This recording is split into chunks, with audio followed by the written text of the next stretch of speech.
지금 법사위에 올라온 이제 여러 가지 안이거든요.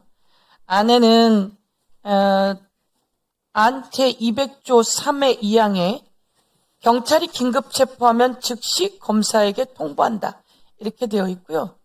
그리고 그 다음 198조 2의 2항에 따라 적법한 절차에 의하지 않아하고 체포된 자는 즉시 석방해야 한다. 이렇게 되어 있습니다. 그리고 통보받은 검사는 안 제198조 2의 2항에 따라 적법한 절차에 의하지 아니하면 즉시 석방해야 한다. 이렇게 검사의 내용을 넣어놨고요. 그리고 세 번째는 사경이 석방한 경우에는 즉시 검사에게 통보하여야 한다. 이게 제200조의 4의 6항으로 이렇게 되어 있고 구체적인 내용은 수사 준칙에 따라 정해질 사항이다. 이렇게 들어 있습니다. 법안에. 그래서 한동훈 의원이 이야기하는 것은 허위 사실입니다. 영장 없이 무제한 체포, 긴급 체포는 영장 없이 하는 거 아닙니까? 예. 긴급 체포는 영장 없이 하는 것이고, 긴급 체포가 됐나, 이거는 특별한 긴급 체포의 사안은 엄격히 규정되어 있습니다. 사형이나 무기징역 등에 해당할 만한 내용, 그리고 3년 이상의 징역, 이런 내용에 한해서 도주와 증거인멸의 우려가 아주 문제시 된다라고 할 때 긴급 체포할 수 있다. 이렇게 그 기준은 전혀 바뀌지 않았는데도 불구하고 마치 엉뚱한 소리를 해댄 것은 헛소리이다라고 하는 말씀을 드리면서 그동안 그 검사로 있으면서 그런 행위를 해왔던 그것을 그 버릇을 못 버리고 마치 향후에 그럴 것처럼 허위 사실을 유포하고 있는 것에 대해서 경고함과 동시에 어떤 특별한 책임을 물을 방침도 찾아보도록 하겠습니다. 우리 이재명 대통령께서 그 야당 대표 시절에 이제 검찰 개혁에 관한 말씀을 몇 번 나눠볼 기회가 있었습니다. 네네. 네, 하시는 말씀이 검찰 개혁을 정말 철저하게 해야 한다. 또 어떤 여러 가지 권한 남용이 불가능한 구조를 만들어야 한다는 말씀을 하면서도 이제 두 가지 말씀을 했던 것이 좀 인상적인 것 같습니다. 첫째는 검찰 개혁 때문에 국가의 수사력이 저하되는 현상, 범죄에 대한 대응력이 저하되는 현상이 생겨서는 안 된다. 네네. 그리고 두 번째는 사건 그 당사자들의 어떤 인권이 침해되는 것을 보호할 장치가 공백이 생기게 해서는 안 된다. 네. 두 가지 말씀을 그렇게 하는 것을 제가 두 번 정도 들었기 때문에 그게 굉장히 인상적으로 좀 남아 있습니다. 위제 강간에 대한 명백한 진술이 있을 겁니다. 피해자 조사를 했으니까. 이것은 구속해놓고 성취하는 단계에서 더 보완하라고, 더 붙이라고 하면 되는 거고, 그래야지 그 수사가 진행이 되는 거거든요.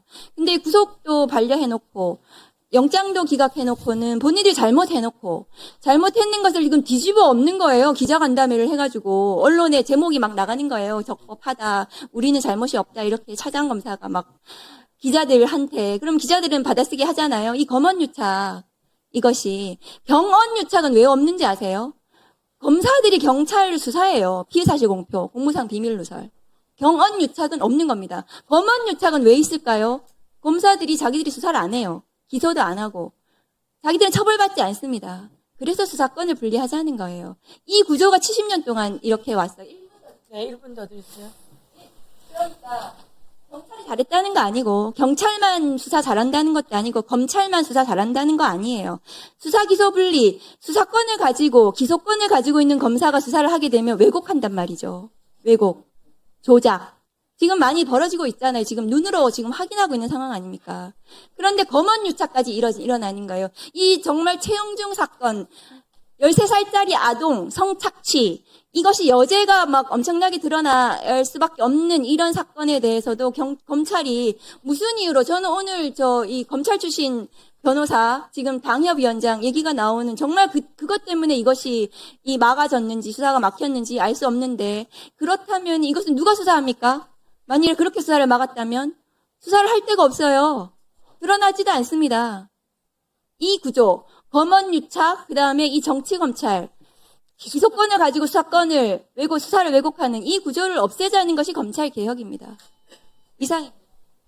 법무부 장관님, 지금 이제 검찰개혁 중요한 시기지 않습니까? 근데 이제 최근에, 이전에 법무부 수장이었던 한동훈 의원이, 형사소송법 개정이 되면 앞으로 경찰에 영장 없는 무제한 긴급 체포 시대가 온다. 이런 이야기를 하고 있는데요. 저는 이거 괴담이라고 생각하는데 한번 확인을 해보겠습니다. 긴급 체포는 요건이 좀 엄격하지 않습니까? 네네. 긴급 체포는 엄격한 조건 하에서 지금도 영장 없이 체포를 하고 이후에 영장을 발부를 받아서 발부받지 않으면은 즉시 석방되는 거 아닙니까? 그렇죠? 네, 일단 체포를 하는 겁니다. 그 다음에 승인을 받게 돼 있습니다. 그 매우 엄격한 조건으로 시행이 되고 있고요. 그러니까 한동훈 의원이 지금 영장 없는 무제한 긴급 체포 시대 이렇게 이야기하는 거는 어폐가 있지 않습니까? 뭐 대한민국의 지금 법 체제가 그렇게 경찰이 아무나 체포해갖고 할 수 있는 그런 사안이 아니지 않습니까? 네, 말이 그러니까요. 안 되는 얘기죠. 예, 형사소송법이 이제 개정이 되더라도 이 부분에 작동 방식이 바뀌는 거는 아니라고 보이고 개정한 그런 내용이 없는데요. 지금 한동훈 의원의 이런 괴담 퍼뜨리기, 가짜 뉴스, 이런 허위 선동을 하고 있는 상황이어서 사실 검찰개혁의 이 과정에서 이런 국민들께 불안과 걱정을 일으키는 행동을 한다는 건 저는 대단히 좀 잘못된 행태라고 보거든요. 근데 이제 한동훈 의원이 추가로 이야기하는 게 이제 12시간 내에 승인을 해야 된다는 게 지금 수사 준칙에 있다는 거지 않습니까? 근데 이 수사 준칙도 개정이 되는 거에 맞춰서 법무부에서 바꾸거나 조정을 하거나 하셔야 된다고 생각하는데요. 이 승인 부분이 개정안에서는 통보로 되어 있기 때문에 수사 준칙에서 이제 통보의 방식이나 통보 후에 검사가 즉시 긴급 체포를 요건이나 이런 걸 좀 판단할 수 있다거나 이런 걸 좀 검토를 해볼 수 있지 않나 싶습니다. 예, 그 체포영장이 발부돼서 사고 통보한다고 하더라도 결국 그다음에 구속영장을 발부받아야 되기 때문에 만약 그게 불법적이었다고 하면 거기서 이미 제도에 걸릴 겁니다. 네. 1분 더 드리세요. 승인에서 통보로 바뀐다고 해도 영장을 이제 사후에 하는 것이 그대로 작동하기 때문에 통제가 있는 건데 한동훈 의원의 영장 없는 무제한 긴급 체포 시대 이거는 정말 잘못된 거고 중수청 그리고 국수본이 수사를 이제 전적으로 책임을 지게 될 텐데 오늘 그 김용민 의원님 그 질의에도 나왔지만 각 범죄별로 수사 매뉴얼 같은 게 있는 것 같습니다. 예, 그래서 다른 의원님께 또 여쭤보니까 그 범죄 유형별로 체크리스트를 만들어서 반드시 이제 확인해야 될 것들을 이렇게 유형화시키면 근데 수사의 품질도 어느 정도 상향, 평준화되고, 그다음에 경찰들도 자기가 그 체크를 했으면 그 점에 대해서는 부실 수사에 대한 의혹을 벗을 수 있으니까 그런 걸 한번 만들어 보시는 건 어떨까 싶습니다. 기존에 있는 것들도 많다고 합니다.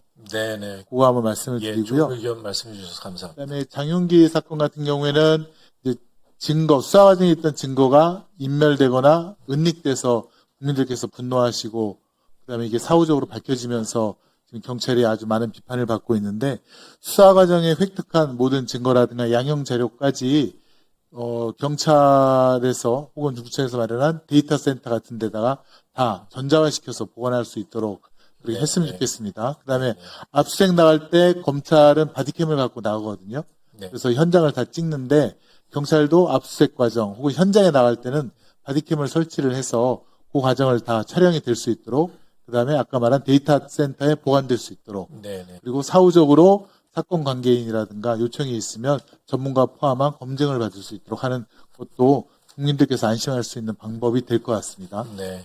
적절히 검토해 주시고요. 예. 그다음에 수사평정, 보안 수사 요구를 했을 때 부실하게 하는 경찰에 대해서 검찰이 어떤 수사평정에 참고하라는 의견을 주면 그것도 혹시 적극적으로 반영할 생각이신가요? 어떻습니까? 네, 당연히 적극적으로 반영해야 될 것이고요. 혹시 형사소송법 상에 근거를 좀 마련해 주시면 더욱 확실하지 않을까 싶습니다. 근데 근거를 만들어 주실 때 이 검사가 그러니까 경찰이나 중수청 수사관에 대해서 이 평가를 하는 것뿐만 아니라 또 제대로 기소를 안 하는 검사에 대해서도 이 평가를 할 수 있도록 절차를 만들어 주시면 고맙겠습니다. 예, 1분 부탁드립니다. 말씀하시는 것 같아요. 네, 그렇습니다. 예, 예. 저는 그것도 그 국민을 위해서는 좋다고 보여지는데 법무부 쪽에서는 아주 난색을 표해서 오늘 한번 설득의 과정 아니면 더 논의 과정을 한번 거치도록 하겠습니다. 예, 논의를 잘 해주시죠. 자면평가든 상호평가든 그거는 국민을 위해서는 좋은 제도라고 보여집니다. 네. 예, 그렇습니다. 다음에는 보안수사 요구를 했을 때 그 실효성을 확보하는 방안, 거기에 아까 말한 검사의 어떤 인사평정과 관련된 의견을 줄 수도 있는 거고, 그 다음에 징계 요구도 계속 저희는 유지하는 게 어떻게 징계 요구도 되느냐. 할 수 있고, 그 다음에 교체 요구도 할 수 있고, 교체 요구도 할 수 있고, 아예 관서를 변경. 네, 관서를 청할 변경하고, 수 있고요. 그 다음에 되게 국수본 사건들은 지역 유착 경찰관들이 많다고 해서, 그러면 그거를 관서를 변경할 때 아예 중수청으로 바꾸어서, 중수청은 전국 단위로 몇 군데밖에 없으니까요. 또 중수청에는 검사와 검찰 수사관 분들도 와서 수사를 하니까 중수청이 완전히 1분 새로운 더 드리십시오. 네. 그런 거는 어떻습니까? 수사 기관 교체할 때 아예 중수청으로. 그것은 이제 중수청이 수사를 할 수 있는 범죄의 범위가 정해져 있기 때문에 그 범죄에 해당이 되면 가능하겠습니다만, 그 이외의 범죄, 그러니까 중요 범죄가 아닌, 그 부분은 저희가 검토를 해보니까요. 중수청 수사 범위에 다른 법률에 의해서 중수청의 수사 대상으로 지정한 것을 할 수 있다라는 그 기타 조항이 네, 있습니다. 있습니다. 그거를 좀 더 명확하게 하거나 아니면 네. 저희 형사소송법에 한번 담을 수 있도록 또 한번 검토를 해보겠습니다. 예. 예, 마지막으로 역시 외부적 통제가 가장 중요하다고 보여지는데 국민이 참여하는 수사심의위원회를 만들어서 근데 아동, 청소년, 장애인, 노인 대상 범죄, 그다음에 스토킹이라든가 가정폭력 혹은 집단적인 피해를 유발하는 다단계 사건에 대해서는 국민참여 수사심의위원회가 네. 거기서 좀 더 공정하고 또 객관적인 수사심의를 할 수 있도록 하는 제도도 마련되어 있을까요? 네, 수사심의위원회의 구성과 그리고 그 구성 방식 등에 대해서 다양한 의견이 있어서 그런 부분들이 충분히 논의를 통해서 반영해 주시면 고맙겠다는 말씀드립니다. 지금까지 경찰의 수사심의위원회는 경찰법상의 이 규정이 안 되어 있어서요. 그 부분은 경찰법 개정을 통해서 보완을 할 예정입니다.